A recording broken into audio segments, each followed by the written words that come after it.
Warrington, a Labour council facing tough choices. More money is going out than coming in, and it means that this year they've had to hike council tax by 6%. They're doing it in part to save somewhere like this. You're all pink today.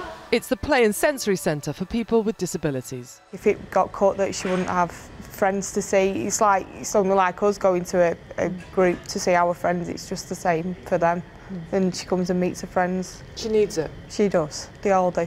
It's baking day for Jenny and friends. The cake for councils has been shrunk over the last 7 years as funds from central government have been scaled back. Adult social services are in danger and children's services too. I think for us, we're a golden thread within the community, so we pull a lot of services together and we reach, like we said, from birth right up to 101, and there's not many services that are so inclusive. Warrington Council, like so many across England, feels it has no choice but to hike council tax to the max. We've come to a cliff face now, we've come to a cliff edge, and there's nowhere to go because of we've lost something like £120 million since 2010. Do you think your residents will understand why you've put council tax up by 5.98? Probably not, no. They obviously will have concerns, they will blame the council, they will blame us, and I think that's what the government wants, but we've nowhere to go. All councils in England are now able to raise council tax by 2.99%, but 152 authorities with a responsibility for funding social care add an extra 3% on top. Those areas could see a rise of 5.99%. An average property in Band D would see council tax go up by £95 a year. Research by the Local Government Information Unit given to ITV News shows 75% are considering putting council tax up by 5.99%.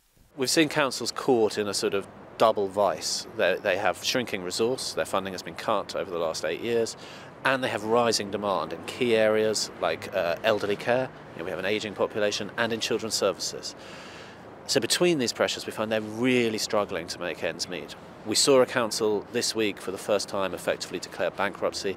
This survey shows us that that's just the tip of the iceberg.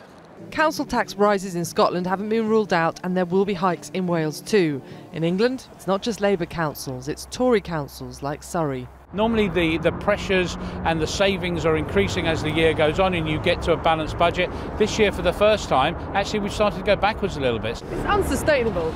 It's not unsustainable, it's nerve-wracking. Nerve-wracked councillors, but racked nerves for residents across England too. Many of them now face a council tax hike, almost double the rate of inflation. Allegra Stratton, News at 10, Warrington.